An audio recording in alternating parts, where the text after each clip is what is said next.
గారు చెప్పారు, మంచి వర్తమానాన్ని మోసుకొని వచ్చారు ఏనుకునుండని. అయితే ఈ రాత్రి దేవుని బిడ్డలారా, మరి చెప్పడానికి మాటలు ఎన్నో ఉన్నాయి. అందరూ దైవజనుల్లో ఎన్నో మాటలు, విస్తారమైన మాటలు చెప్పగలుగుతారు. మీకు మేలు కలిగిద్ది, దీవెన కలిగిద్ది, ఆశీర్వాదం కలిగిద్ది, అవన్నీ చెప్పవచ్చు. నేను కూడా 4 మాటలు చెప్తా, కాదని అంటలే, అవి ముఖ్యమే. వాటికంటే ముఖ్యం మనం శ్రమలకు సిద్ధపడే సంఘంగా ఉండాలి. దేవునికి స్తోత్రం కలుగునుగాక. నిర్గమాకాండం ఇక నేను ఎక్కువ మాటలే, ఎక్కువ రెఫరెన్స్లే చెప్పడానికి ఇష్టపడుతున్నాను. 1వ అధ్యాయం 12వ వాక్యంలో, నిర్గమాకాండం 1వ అధ్యాయం 12వ వాక్యంలో వివరించను. రాసుకునేటోళ్ళు రాసుకోండి, మైకులో చదవాలి. అది రావట్లేదట. అయితే ఇక్కడ ఎదర కూర్చొని, ఎందుకంటే కూర్చున్న వాళ్ళకి న్యాయం జరగాల. అది నా ఉద్దేశం. ఏంటంటే దగ్గర కూర్చొని ఒక 2 మైకులు వాళ్ళకి ఇవ్వండి. 2 మైకులు చదవగలిగిన వాళ్ళు ఇక్కడ వచ్చి కూర్చొని నాకు చదవాలి. అట్లా, ఎందుకంటే సమయం కలిసి వస్తుంది. ఇక నేను ఒక చేతితో తీయాలంటే నాకంత ప్రాక్టీస్ లేదు. అందుకే దేవునికి స్తోత్రం కలుగునుగాక. ఇక్కడ కూర్చో తొందరగా. ఓకే, ఇక్కడ 12వ అధ్యాయంలో చూడండి, మొదటిది, అయినను ఐగుప్తీయులు వారిని శ్రమ పెట్టిన కొలది వారు విస్తరించి ప్రబలిరి. దేవునికి మహిమ కలుగునుగాక. హల్లెలూయా. ఓకే, తర్వాత 7వ వాక్యం, ఇశ్రాయేలీయులు బహు సంతానము గలవారై అభివృద్ధి పొంది విస్తరించి అత్యధికముగా ప్రబలిరి. వారున్న ప్రదేశము వారితో నిండి ఉండెను. దేవునికి మహిమ కలుగునుగాక. అయితే విస్తరించారు అని అంటే శరీర సంబంధంగా వారికి ఉద్యోగాలు వచ్చినాయి అనుకోమాకండి, బిల్డింగులు కట్టారని అనుకోమాకండి, ఆస్తులు వ్యవసాయం కొన్నారు అనుకోవద్దు. వాళ్ళు ఏ విషయంలో విస్తరించారు? శ్రమల కాలంలో సంతానం విస్తరించింది. దేవునికి స్తోత్రం కలుగునుగాక. అయితే కూర్చున్న మనం కూడా అనుకోవచ్చు, అయ్యో మరి మా విస్తరణ ఏంటి, మా ఆశీర్వాదం ఏంటి, మా దీవెన ఏందని అనుకుంటారేమో. ఒకవేళ దేవుడు ఇస్తే సంతోషమే. దేవునికి స్తోత్రం కలుగునుగాక. హల్లెలూయా, హల్లెలూయా. చెప్పండి, శ్రమలో వారు విస్తరించారు. దేవునికి మహిమ కలుగునుగాక. అయితే దేవుని బిడ్డలారా, మన జీవితంలో కూడా, మరి మన కుటుంబంలో కూడా దేవుడు మన సంతాన్ని విస్తరింపజేయునుగాక. దేవుని కోసం సపరణ పడదాం గట్టిగా. దేవునికి మహిమ కలుగునుగాక. అయితే మరి పౌలు గారు ఏమంటారంటే, చూడండి, ఇప్పుడు నేను చెప్పేది ఆత్మ సంబంధమైన ఆశీర్వాదం కోసం శ్రమలో. చూడండి, 1 తెస్సలోనికీయులకు రాసిన పత్రిక 3వ అధ్యాయం 12-13. స్పీడ్గా, కొంచెం తొందరగా, మనకి సమయం తక్కువ. ఏంటి? 3:12 1 తెస్సలోనిక. మరియు మన ప్రభువైన యేసు, చదువుతూ ఉన్నప్పుడు మనం అర్థం చేసుకోవాలి. చూడండి, మరియు మన ప్రభువైన యేసు తన పరిశుద్ధులందరితో వచ్చినప్పుడు మన తండ్రి అయిన దేవుని ఎదుట మీ హృదయములను పరిశుద్ధత విషయమై అనిత్యమైనవిగా ఆయన స్థిరపరచుటకై మేము మీ ఎడల ఎలాగూ ప్రేమలో అభివృద్ధి పొంది వర్ధిల్లుచున్నామో అలాగే మీరును ఒకని ఎడల ఒకడును మనుషులందరి ఎడలను ప్రేమలో అభివృద్ధి పొంది వర్ధిల్లునట్లు ప్రభు దయచేయునుగాక. దేవునికి మహిమ కలుగు. 2 చేతులు గట్టిగా చప్పట్లు కొట్టండి. చప్పట్లు కొడుతూ చేతులు పైకెత్తు. దేవుని నామమున మహిమపడదాం. దేవునికి స్తోత్రం కలుగునుగాక. హల్లెలూయా. అక్కడేమో వాళ్ళు ప్రజలు విస్తరించారు. పౌలు గారు కొత్త నిబంధన సంఘంలో మాట్లాడుతున్న మాట ఏంటంటే, 1వ శతాబ్దంలో భయంకరమైన కష్టాలు గుండా ఆ సంఘం నడిచింది. అదంతా మనకు తెలిసిన విషయమే. ప్రియమైన దేవుని బిడ్డలారా, ఇక్కడ చూడండి, అభివృద్ధి పొంది దేంట్లో? ఎందులో? ప్రేమలో. ఒకరిని ఎడల ఒకరు, అంటే రెండవ రాకడ గురించి చెప్తున్నారు. అప్పుడే 2024 సంవత్సరాల క్రితమే మొదటి సంఘంలోనే అపోస్తలుడైన పౌలు గారు రెండవ రాకడ గురించి చెప్తా ఉన్నారు. దేవునికి స్తోత్రం కలుగునుగాక. హల్లెలూయా. ఆ సంఘమే అప్పుడే ప్రేమలో వర్ధిల్లాలని మాట్లాడితే, ఇప్పుడు రెండవ రాకడకు సమీపముగా ఉన్నటువంటి ఈ కాలములో మనము ప్రేమలో వర్ధిల్లుదుగాక, ప్రార్థనలో వర్ధిల్లుదుగాక, ఐక్యతలో వర్ధిల్లుదుగాక, వాక్యములో వర్ధిల్లుదుగాక. దేవునికి మహిమ కలుగునుగాక. హల్లెలూయా. రెండవది, మొదటిది చెప్పండి, శ్రమల ద్వారా ఏమి? అభివృద్ధి, విస్తరణ. దేవునికి స్తోత్రం కలుగునుగాక. హల్లెలూయా. ఆ విధంగా దానికి అనుగుణంగా మనం మాట్లాడుకుంటే, మరి విశ్వాసం విస్తరించునుగాక, భక్తి విస్తరించునుగాక, ప్రేమ విస్తరించునుగాక, వాక్యం మన పట్ల విస్తరించునుగాక, దేవుని కొరకు త్యాగం విస్తరించునుగాక, విశ్వాసం విస్తరించునుగాక. దేవునికి మహిమ కలుగునుగాక. రెండవది 119 కీర్తన 71. తొందరగా 119. ఎవరైనా తీసిన వాళ్ళు చదవండి తొందరగా. 71. నేను నీ కట్టడలను నేర్చుకొనున్నట్లు శ్రమ నొంది ఇందుట నాకు మేలాయను. దేవునికి మహిమ కలుగునుగాక. ఏమంటున్నారు దావీదు గారు? శ్రమ నొందుట నాకు మేలైంది. దేవునికి మహిమ కలుగునుగాక. ఓకే, అదే మాదిరిగా 40వ కీర్తన 17వ శరణం, 40వ కీర్తన 17వ శరణం, 40:17. కీర్తన 40:17. నేను మీ దగ్గర మైక్ ఉంటే పెట్టుకోండి సార్. అయ్యగారా మైక్ లేదా? నేను శ్రమల పాలై దీనుడనైతిని ప్రభువు నన్ను తలంచుకొనుచున్నాడు. నాకు సహాయము నీవే, నా రక్షణకర్తవు నీవే, నా దేవా ఆలస్యము చేయకు. దేవునికి మహిమ కలుగునుగాక. ఏమంటున్నాడంటే మొదటి వాక్యం కాదు, శ్రమల ద్వారా మేలు కలుగుతుంది. దావీదు గారికి ఏ దేవుడు మేలు చేశాడో, ఈ రాత్రి శ్రమలో ఉన్నటువంటి నీకు నా యేసయ్య మేలు చేయునుగాక. ఆ మాట చెప్పుకోండి ప్రక్కమటి. యేసు ప్రభు నీకు మేలు చేయునుగాక, యేసయ్య మీకు మేలు చేయునుగాక, యేసయ్య మీకు మేలు చేయునుగాక, యేసయ్య మీకు మేలు చేయునుగాక. చెప్పుకోండి. దేవునికి స్తోత్రం కలుగునుగాక. అంత మాత్రమే కాదు, శ్రమలో అన్నట దేవుడు ఎవరైతే నిందల పాలై కష్టాల పాలై శ్రమలో ఉంటారో వారిని దేవుడు గుర్తు పెట్టుకుంటారట, వారిని జ్ఞాపకంలో తెచ్చుకుంటారట, మైండ్ లో ఉంటారట. వాళ్ళు ఎవరు? శ్రమల పాలైన వాళ్ళు. దేవునికి స్తోత్రం కలుగునుగాక.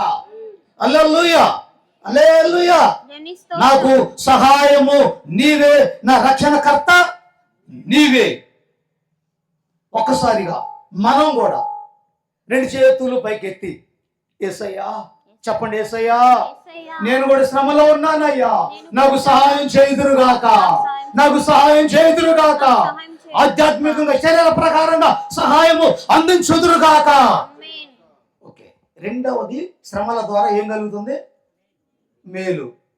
అయితే గొర్రెల వెంబడి తిరుగుతున్నటువంటి దావీదు గారు రాజుగారు అయ్యారు, సింహాసనం మీద కూర్చున్నారు. అది మేలేగా. ఒక రాజ్యానికి రాజు అయ్యాడు. ఎంత మేలు కలిగింది. దేవునికి మహిమ కలుగునుగాక.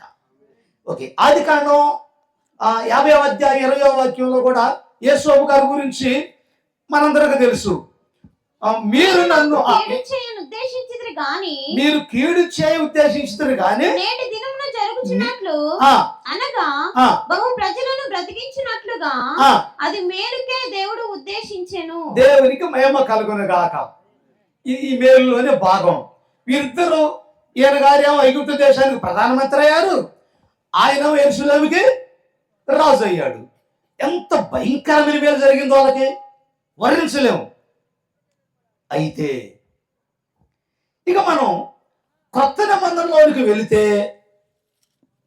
మత్తయి సువార్త 19వ అధ్యాయం చూడండి, మత్తయి సువార్త వీళ్ళిద్దరికి మేలు కలిగింది. దేని ద్వారా చెప్పండి? దేని ద్వారా?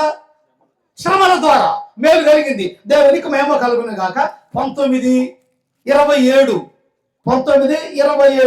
పేతురు పేతురు ఇదిగో ఇదిగో మేము సమస్తమును సమస్తమును విడిచిపెట్టి నిన్ను వెంబడించితిమి గనుక వెంబడించితిమి, మాకేమి దొరుకునని ఆ, ఆయనను అడుగగా ఆగండి. పేతురు గారు వచ్చి మేము సమస్తం విడిచిపెట్టి నిన్ను వెంబడిస్తున్నాం, మాకేమి దొరికిద్ది.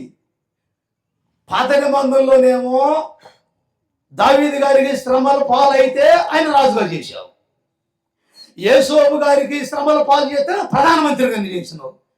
కనీసం మనం ఒక వార్డ్ నెంబర్ అని చేస్తావా? సరే వార్డ్ నెంబర్ లేదు కానీ ఒక సర్పంచ్ నేను చేయరాదు. అరే బాబు సర్పంచ్ అంత విలువ కూడా లేదని, మాకు పెట్టుబడి పెట్టే ఉంది, నాకు డబ్బు ఉంది, అవసరమైతే సంస్థ నుంచి పెట్టినగా ఒక ఎంపీ సీటు ఎమ్మెల్యే సీట్ అని ఇస్తారా అని అడుగుతుండొచ్చి పేదరు గారు. ఎవరిని? యేసుప్రభుని. అప్పుడు యేసుప్రభు మనసులో అనుకుంటాడు, అనుకుని ఉన్నారా? నేను అనుకుంటాను, ఊరు బాబు ముందర మసల పండగ నీకు, నన్నేమో నిలువు సిలివేస్తారు, నిన్ను ఉల్టా సిలివేస్తారా అనుకుంటా యేసుప్రభు. నీ ముందర ముసళ్ళ పండగ, ఎంపీ సీటు కావాలి నీకు, ఎమ్మెల్యే సర్పంచ్ కావాలి నీకు. ప్రియమైన దేవుని బిడ్డలారా, అందుకొరకే ముందు చెప్పా ఏమనంటే ప్రకృతి సంబంధమైన ఆశీర్వాదం ఉంది, ఆత్మ సంబంధమైన ఆశీర్వాదం ఉంది. ఓకే, ఇప్పుడు రెఫరెన్స్ కాదు కానీ సరే అయ్యా, ఇదిగో పరలోకంలో మీకు 12 సింహాసనాలు వేస్తా, ఆ సింహాసనం మీద మీరు కూర్చోబోతున్నారు, అది యుగ యుగాలు శాశ్వత కాలం ఉండబోతుంది. దాని మీద మీరు కూర్చోబోతున్నారు. అయితే ఇప్పుడు యెరూషలేములో దావీదు సింహాసనం ఉందా? ఎప్పటికీ లేదు. ఐగుప్తు దేశంలో యేసోబు సింహాసనం ఉందా? లేదు. కానీ పేతురు గారికి కేటాయించినటువంటి సింహాసనం పరలోకంలో ఉంది. చప్పట కొడదాం గట్టిగా, దేవునికి స్తోత్రం కలుగును గాక. ప్రియమైన దేవుని బిడ్డలారా, నిజంగా దేవుడు ఎంత గొప్ప దేవుడు అంటే,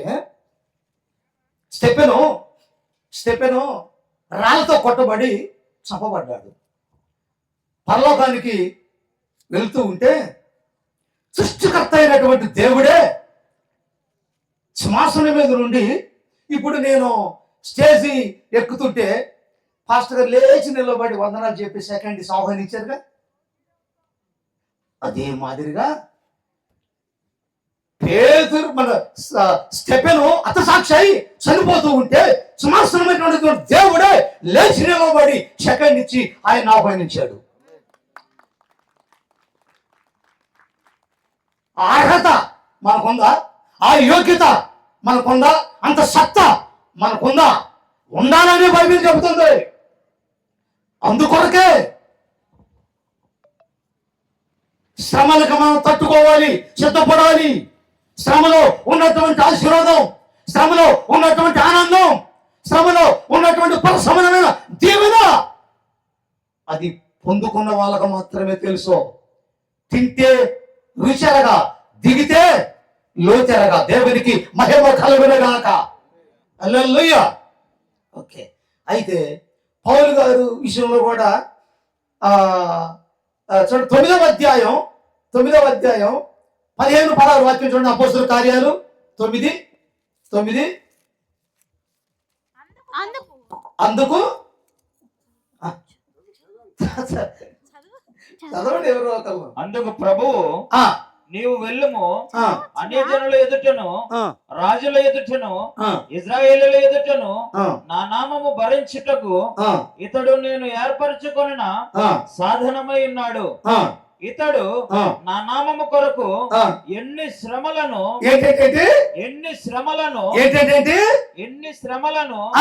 అనుభవింపవలెనను నేను ఇతనికి చూపుదునని దేవునికి మహిమ కలుగును గాక. అతనితో చెప్పాను. హల్లెలూయా.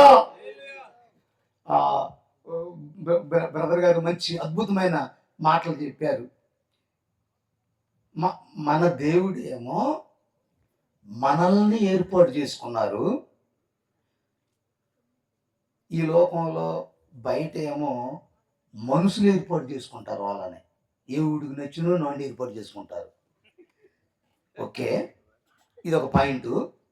ఇక రెండవది ఏంటంటే, మనము నమ్మినటువంటి దేవుడు మనల్ని మోస్తారు, వాళ్ళేమో మనుషులు మోస్తారు, మోసుకొని పోతారు. అర్థం చేసుకోండి ప్రియమైన దేవుని బట్టి. ఈ ప్రాంతంలో దేవుడు ఏరి కోరి మిమ్మల్ని ఏర్పాటు చేసుకున్నాడు యేసయ్య. దేవునికి స్తోత్రం కలుగునే గాక. హల్లెలూయా. ఓకే, పౌలు గారిని ఏర్పాటు చేసుకున్నారు. ఎంపీ కోసమా? ఎమ్మెల్యే కోసమా? సుఖానికే? చెప్పండి. అతను గురించి శ్రమలు పడినటువంటి కష్టాలు వాక్యంలో రాయబడ్డే రెఫరెన్సులు తీస్తే మనం తట్టుకోలేం. మైండ్ బ్లాక్ అయింది ప్రియమైన దేవుని బిడ్డలారా. అయితే యేసు ప్రభు అనుకొని ఉంటారు, నా ఐడియా అన్నమాట, నాకు వచ్చిన ఆలోచన. దొరికిండ్రా బిడ్డ, ఒక్క తొక్కు దొక్కితే చిన్నప్పుడు తాగిన దొండకు పసర పడాలనుకుని ఉంటాడు యేసయ్య.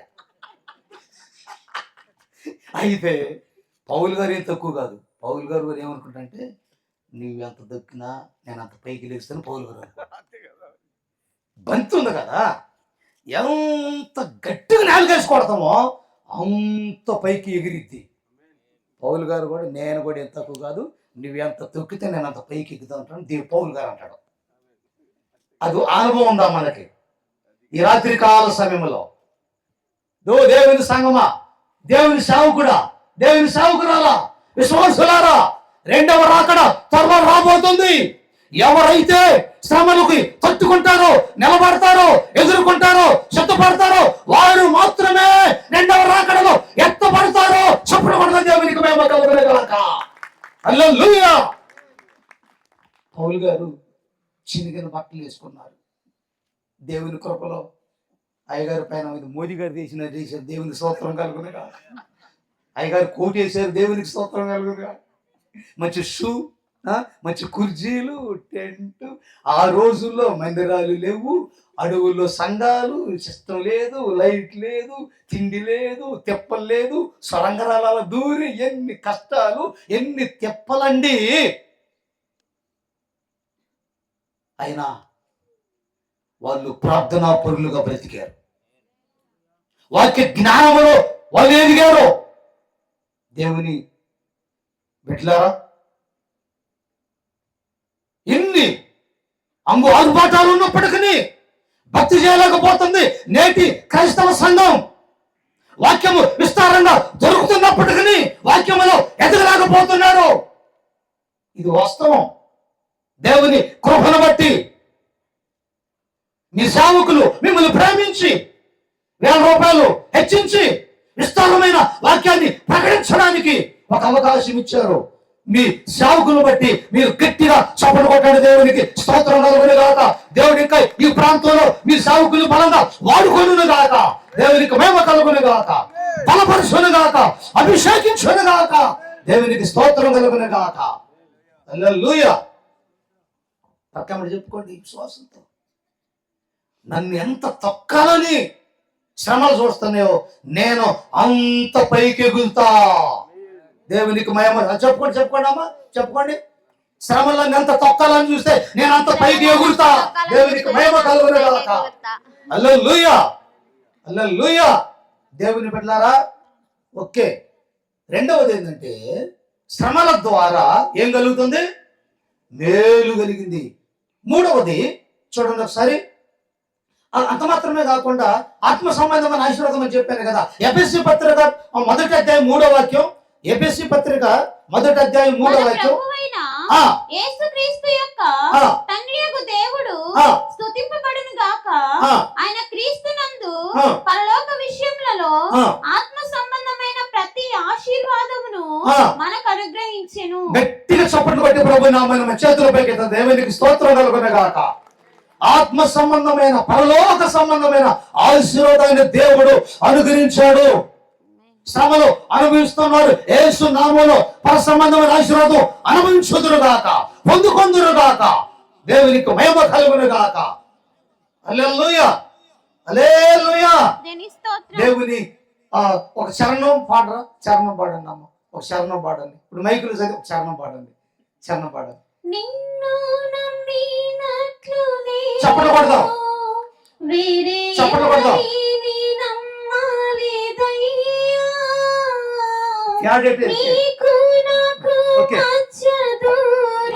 చప్పట్లు కొడదాం గట్టిగా.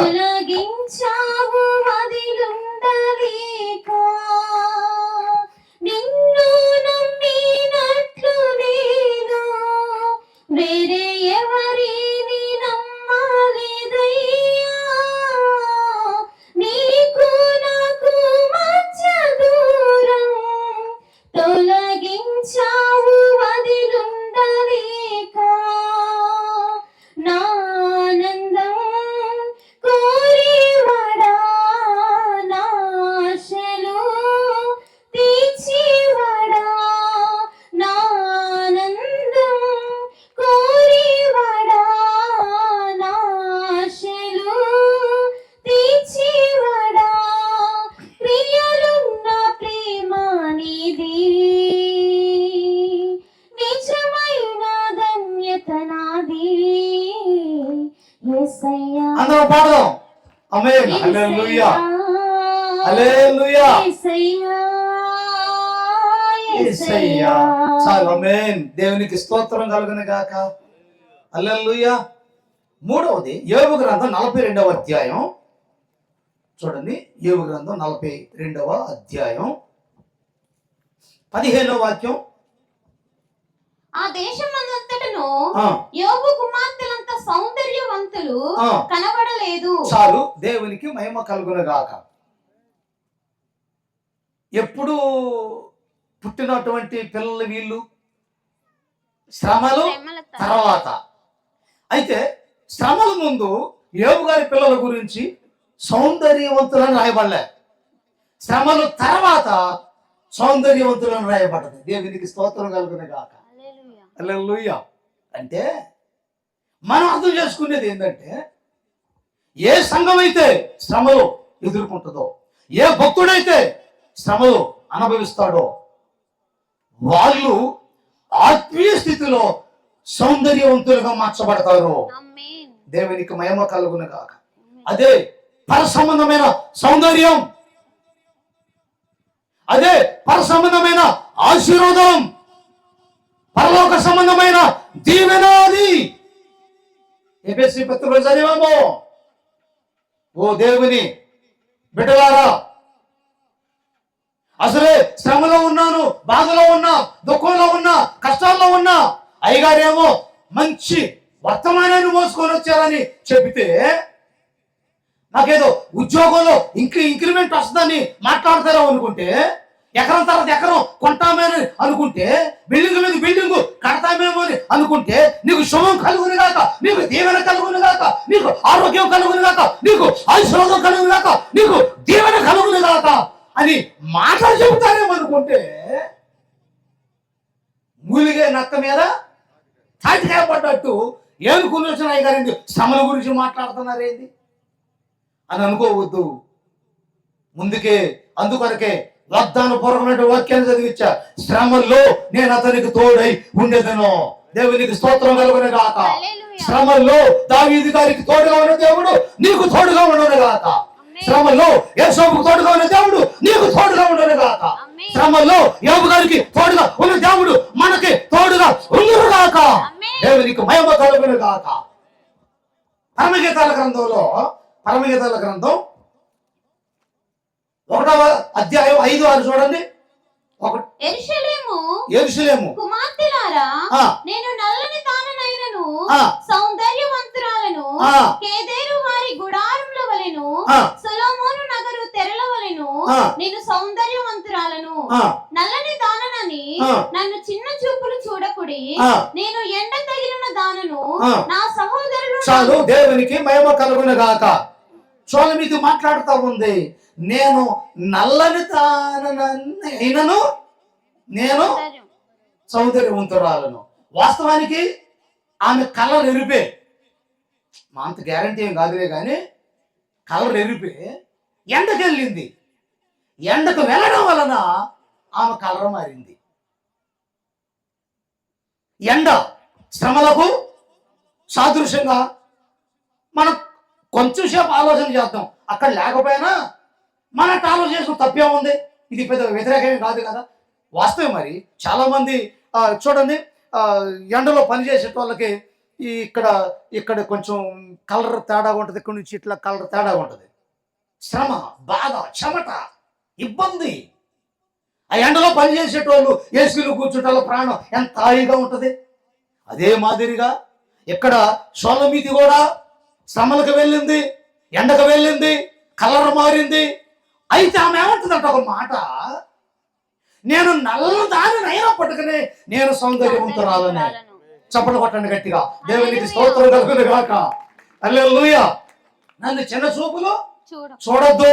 అవును, ఓ దేవుని సంఘస్థులారా, దేవుని బిడ్డలారా, మన జీవితంలో కూడా ఈ లోకస్తులు, ఇరుగు పొరుగు వాళ్ళు, బంధువులు, స్నేహితులు, రక్త సంబంధికులు ఎంతో మంది మనల్ని గేలిగా మాట్లాడతారు. మీకు ముఖాన్ని బొట్టు లేదు, లేకపోతే మెళ్ళో బంగారం లేదు, రకరకాలుగా మాట్లాడుతున్నారు. అయినప్పటికీ ప్రభువుని బట్టి వాటిని మనం ఎదుర్కొందాం గాక. దేవునికి స్తోత్రం కలుగును గాక. ప్రజలు ఇష్టపడినా ఇష్టపడకపోయినా, ప్రజలు మెచ్చుకున్నా మెచ్చుకోకపోయినా, నిన్ను ఏర్పాటు చేసుకున్నటువంటి దేవుడు ఈ గుంపులో ప్రధాని లేడు, ఈ గుంపులో ముఖ్యమంత్రి లేడు, ఈ గుంపులో ఎంపీ ఎమ్మెల్యే లేరు.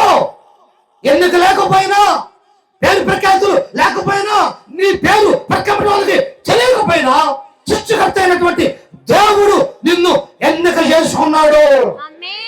ఎంతో గొప్పదానమో తెలుసా, ఎంతో గొప్పవాళ్ళమో తెలుసా. వాక్యాన్ని బట్టి చూస్తే ప్రియమైన దేవుని సంగమా, ప్రపంచంలో మనకంటే ఈ ఆరిన నేల మీద లేరు. దేవునికి మేము కలుగును గాక. హల్లెలూయా. కీర్తనలో 45వ కీర్తన 11వ శరణంలో 45 కీర్తన 45:11 చూడండి. ఈ రాజు నీ ప్రభు నీ సౌందర్యమును కోరినవాడు అతనికి నమస్కరించుము. దేవునికి స్తోత్రం కలుగును గాక. హల్లెలూయా. హల్లెలూయా. దేవుని బిడ్డలారా, శరీర ప్రకారంగా మరి ఎత్తు తక్కువ ఉన్నమనో, శరీర ప్రకారంగా నా లెక్క పొట్టి జాతి, ఓకే. కలర్ కూడా ఓకే, మాకు 2 ఏడైంది. తర్వాత మరి ఒకవేళ ఈ సృష్టిలో ఆ ముక్కు బాగలేదనో, ముఖం బాగలేదనో, పళ్ళు బాగలేదనో, కళ్ళు బాగలేదనో, కలర్ బాగలేదనో, అయ్యో నన్ను ఎవరు మెచ్చుకుంటారని గిల్టీగా ఫీల్ అయిపోయి చాలా మంది ఉన్నారు. కానీ నా ప్రభువు, నా యేసయ్య, ఆ గొప్ప దేవుని గురించి లాయర్ గారు అద్భుతమైన మాటలు చెప్పారు. కుష్ఠవ్యాధి కలిగిన వ్యక్తి, ఆయన ఊరోళ్ళందరూ వెలివేశారు. ఆయన ఒక మాట అంటాడు, అయ్యా నన్ను ఎవరు ఇష్టపట్టలేదయ్యా, నా తల్లిదండ్రులు కూడా రోగాన్ని బట్టి నేను దూరం అయిన ఎడం అనే జబ్బుకి మొన్న ఒకటి వచ్చింది 19. దానికి ఏంటది? కరోనా అంటే దానికి పేరేంది? ఎడం. అందరు ఎడమే. అవునా కదా? అందరు ఎడమే. దాని పేరు ఎడం.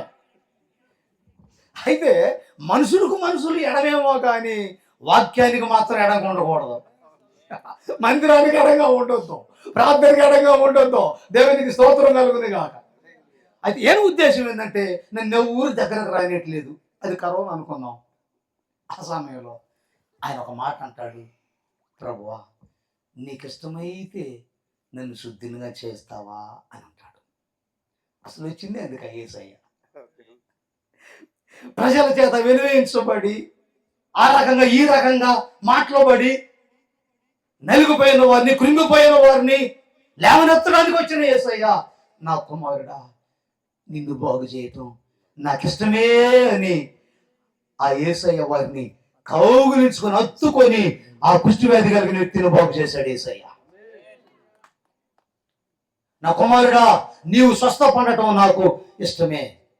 ఈ రాత్రి నీ ఆత్మ పరలోకానికి వెళ్ళటం యేసయ్యకి ఇష్టమనే మనల్ని ఎందుకు చేసుకున్నాడు? సమాజం మందికి చేర్చాడు. ఎందుకో తెలుసా? ఆ కుష్టి వ్యాధి వెళ్ళిపోయింది. ఆ కుష్టి వ్యాధి కలిగిన వ్యక్తి కంటే మనం ధ్యానమైన స్థితిలో లేవు కదా.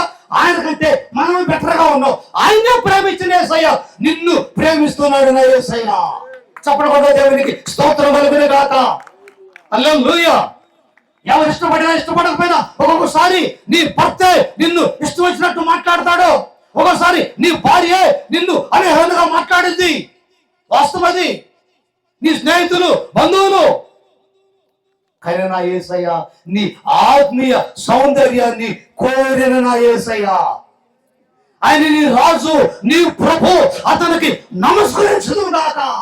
నేను చేతులు దండం పెడతా యేసయ్యకి. దేవునయ్యా, నన్ను ప్రేమించినందుకు నీ కొందరు, నాకు రక్తాన్ని అనుభవించడానికి నీ స్తోత్రమయ్యా, నన్ను ప్రేమిస్తున్నందుకు వందనాలయ్యా. 18 సంవత్సరాలు వంకుంటూ పోయింది మందిరానికి. ఎన్ని సంవత్సరాలు? 18 సంవత్సరాలు. ఎంతమంది ఆమె తిట్టుండలే పాపం. ఒగ్గుందానని అనరా?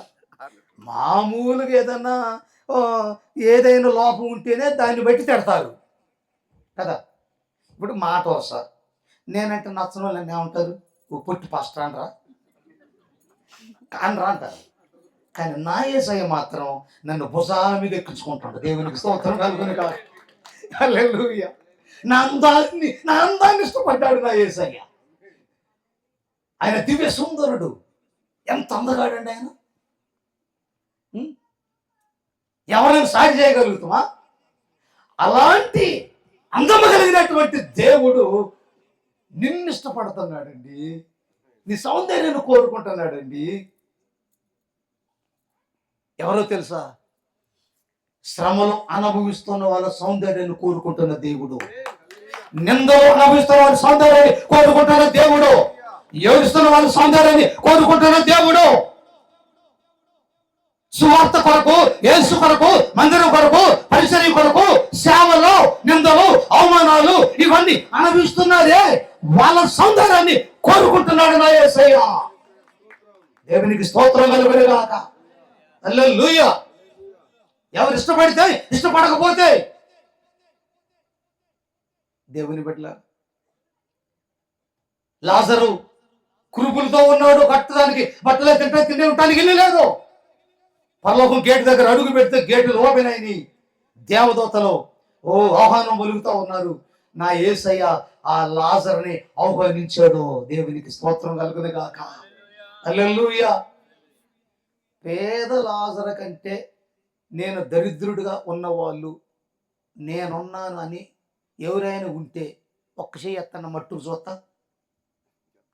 ఒక్కళ్ళైనా పేద లాజరు కంటే నేను ఇంకా దరిద్రుడిగా ఉన్నానయ్యా అన్న వాళ్ళు ఎవరైనా ఉన్నారా? ఉన్నారా? మరి ఆయన కంటే మనకు కొద్ది బెటరేగా. దేవుని స్తోత్రం కలుగును కాక. మరి కుక్కలు వచ్చి నాయకిని నీ మీద ఈగలు అవుతాను నేను తినాము. కుక్కలేదు నాకట్లేదుగా అంటే అంత జబ్బేవి లేదుగా, అంత బలహీనత లేదుగా, అంత వాసనేవి లేదుగా. మరి బెటరా కాదా? ఆయన మరణం వరకు యేసులో ఉన్నాడా లేడా? మరణం వరకు యెహోవా తండ్రిగా ఒప్పుకున్నాడా లేడా? కష్టాలకు వెనక తిరిగాడా? తిరగలేదే. నిత్య రాజ్యం కొరకు ఎదురు చూశాడు. దేవునికి స్తోత్రం కలుగును గాక. ఆకలిలో దేవునిగా అంగీకరించాడు, భక్తి చేశాడు, మరణం వరకు భక్తిలో నిలబడ్డాడు.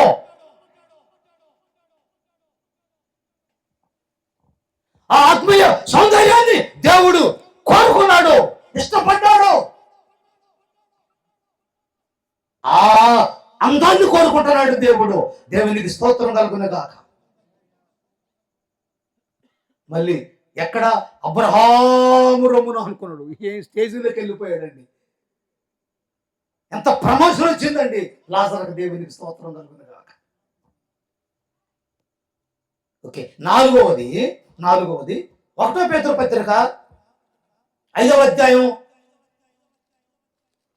చూడండి 9, 10, 11. లోకమందున్న ఆ, మీ సహోదరుల యందు ఆ, ఈ విధమైన శ్రమలే ఆ, నెరవేరుచున్నవి ఎరిగి ఆ, విశ్వాసమందు ఉమ్, స్థిరులై ఆ, వానిని ఎదిరించుడి. ఆ. తన నిత్య మహిమకు చూడండి, తన క్రీస్తునందు ఉమ్, మిమ్మల్ని పిలిచిన ఉమ్, సర్వకృపానిధి అగు దేవుడు ఆ. కొంచెము ఏ కాలం కాలము ఉమ్, మీరు శ్రమపడిన పిమ్మట ఆ, తానే మిమ్మును ఉమ్, పూర్ణులనుగా చేసి ఆ. స్థిరపరిచి బలపరచును. దేవునికి మహిమ కలుగును గాక. హల్లెలూయా. నాలుగవది ఏంటంటే శ్రమల ద్వారా మనము పరిపూర్ణంగా మార్చబడతాం. అవకాశం ఉంది. చెప్పండి, చెప్పండి, పక్కంతో ఒక మాట మాట్లాడండి. శ్రమల ద్వారా నీవు పరిపూర్ణుగా మారుదుగాక. అయ్యా లాయర్ గారు, శ్రమల ద్వారా పరిపూర్ణంగా మార్చబడుదుగాక. చెప్పుకోండి, శ్వాసలు చెప్పుకోండి. భయపడద్దు, భయపడద్దు, దిగులు పడద్దు. ఎందుకో తెలుసా, ఈ శ్రమలో పరిశుద్ధాత్మ దేవుడే మనల్ని బలపరుస్తూ ఉన్నాడు. కష్టాల్లో పరిశుద్ధాత్మ దేవుడే నిలబెట్టునుగాక. ఆపదలో యేసయ్యే నిలబెట్టునుగాక. యేసు రక్తమే మనల్ని స్థిరపరచునుగాక. దేవునికి మహిమ కలుగునుగాక. ఆమేన్. హల్లెలూయా. బలపరచునుగాక. ఈ రాత్రి మొదటి మీటింగ్ లో ఎవరైతే శ్రమలో ఉన్నారో ఆ శ్రమలో ఉన్నటువంటి బిడ్డల్ని, సంఘాన్ని, భక్తులను, విశ్వాసుల్ని యేసయ్యే స్థిరపరిచి బలపరచునుగాక. ఆమేన్. ఎందులో పరిపూర్ణతలో దేవునికి మహిమ కలుగునుగాక. ఎందులో పరిపూర్ణతలో. ఏంటి పరిపూర్ణత? విశ్వాసంలో. ఏంటి పరిపూర్ణత? ప్రేమలో. ఏంటి పరిపూర్ణత? వాక్యములో. ఏంటి పరిపూర్ణత? త్యాగములో. ఏంటి పరిపూర్ణత? పరిచర్యలో. ఏంటి పరిపూర్ణత? ప్రార్థన జీవితంలో మనల్ని స్థిరపరిచి బలపరచునుగాక. ఆమేన్. దేవునికి మహిమ కలుగునుగాక. ఆమేన్.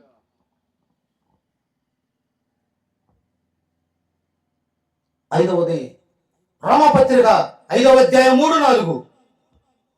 రోమపత్రిక 5:3-4. అంతేకాదు ఆ, అంతేకాదు ఆ, శ్రమ శ్రమ, ఆ, ఓర్పు పరీక్షను ఆ, పరీక్ష నిరీక్షణను ఆ, కలుగజేయునని ఎరిగి ఆ. శ్రమల యందును ఆ. అతిశయపడుదుము. దేవునికి మహిమ కలుగునుగాక.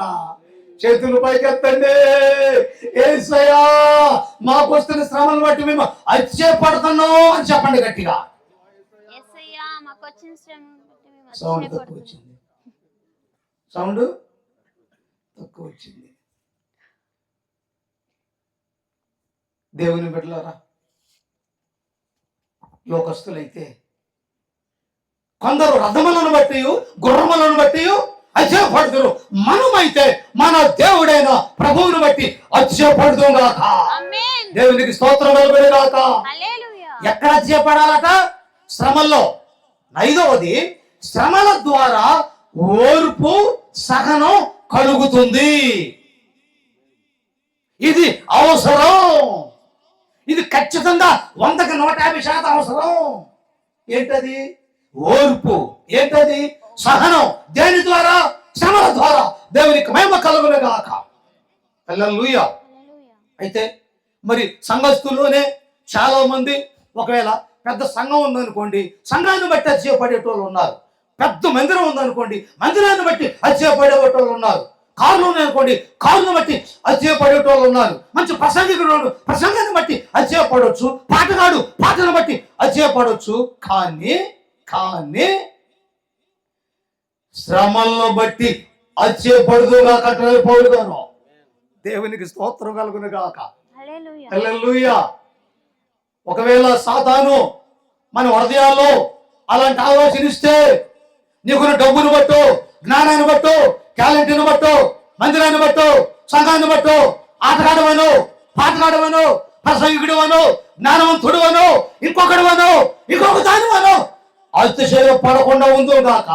యేసు నామములో శ్రమలను బట్టి అతిశయపడే బిడ్డలను ఉందుగాక. ఆమేన్. నీకొచ్చిన నిందలను బట్టి అతిశయపడుదుగాక. ఆమేన్. నీకొచ్చిన అవమానాలను బట్టి అతిశయపడుదుగాక. ఆమేన్. అందులో ప్రభు నిన్ను స్థిరపరిచి బలపరచునుగాక. ఆమేన్. చెప్పండి కొడతా, దేవునికి స్తోత్రం కలుగునుగాక. హల్లెలూయా. ప్రియమైన దేవుని బిడ్డలారా, ఓకే, ఐదవది ఏంటది? శ్రమల ద్వారా ఓర్పు సహనం. ఒక్కసారి ప్రకటన గ్రంథంలోనికి వెళితే ఇప్పుడు నేను చెప్పబోయే శ్రమల గురించి చెప్తే కనీసం దశమ భాగం అందాన్ని మిగులుతారో మిగలరు జనాలు. ఓకేనా? ఒక్క 3 రెఫరెన్స్లు చూపెడతా. ప్రకటన గ్రంథంలో దశమ భాగం అంటే ఎంతమంది? 10వ వంతైనా మిగులుతారో మిగలరు. రాబోతున్న దినాల్లో అలాంటి శ్రమలు రాబోతున్నాయి. చూడండి ప్రకటన గ్రంథం 13వ అధ్యాయం 10వ వాక్యం.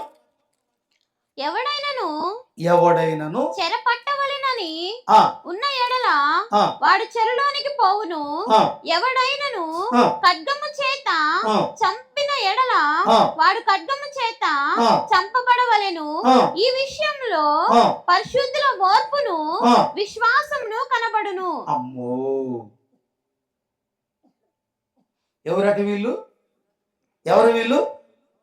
పరిశుద్ధులట. ఎక్కడ ఉండబోతున్నారు? శ్రమలో ఉండబోతున్నారు. ఎట్లా వాళ్ళు చంపబడుతున్నారు చూడండి.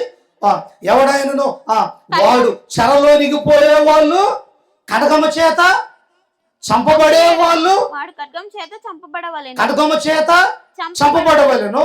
ఈ విషయంలో పరిశుద్ధుల ఓర్పును విశ్వాసమును కనబడును. నిలబడతామా?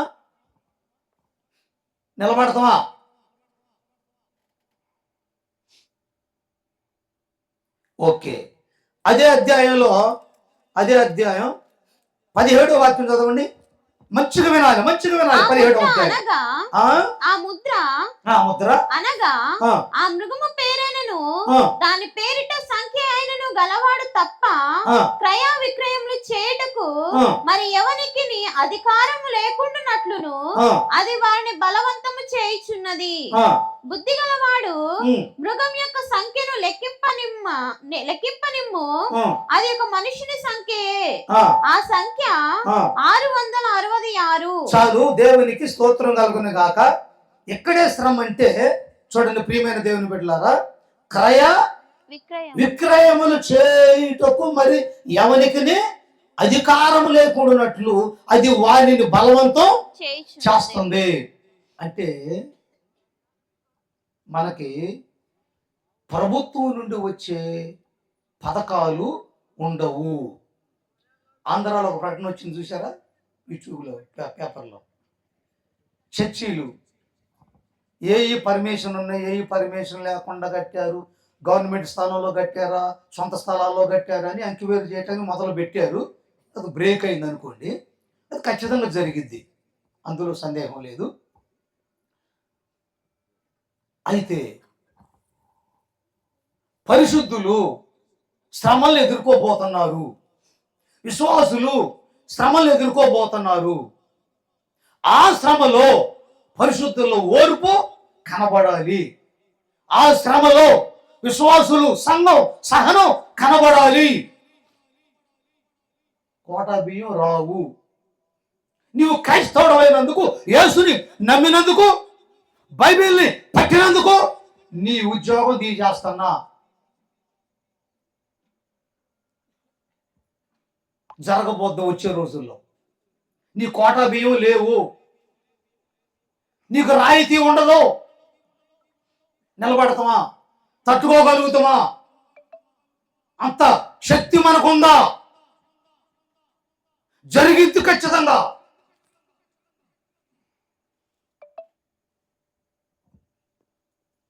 పద్నాలుగవ అధ్యాయం, అదే ప్రకటన గ్రంథం 14వ అధ్యాయం 11వ వాక్యం చూడండి. వారి బాధ సంబంధమైన పొగ యుగయుగములు లేచును. ఆ క్రూర ముఖమునకు గాని దాని ప్రతిమకు గాని నమస్కారము చేయువారును దాని పేరు గల ముద్ర ఎవడను వేయించుకొని ఎడల వాడును రాత్రింపగలు నెమ్మది లేని వారై ఉందురు. దేవుని ఆజ్ఞ ఆజ్ఞలను ఆ. యేసుని గూర్చిన విశ్వాసంను ఆ. గైకొనుచున్న పరిశుద్ధుల ఓర్పు ఇందులో కనబడును. అదిగో ఇప్పుడు మనము గుర్తు చేసుకోవాల్సింది ఏంటంటే శత్రుక మెషకు అభెజ్ఞగోలు వాళ్ళను గుర్తు చేసుకోవాలి.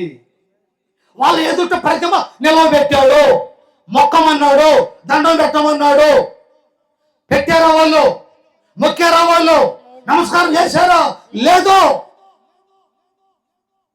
అంటే ప్రియమైన దేవుని బిడ్డలారా, ఈ చివరి దినాలల్లా, ఈ రెండవ రాకడ సమయంలో సంఘం ఏ విధంగా ఎటువంటి విశ్వాసంలో ఎదగాలంటే శత్రుక మేషకు అభ్యర్థి లాంటి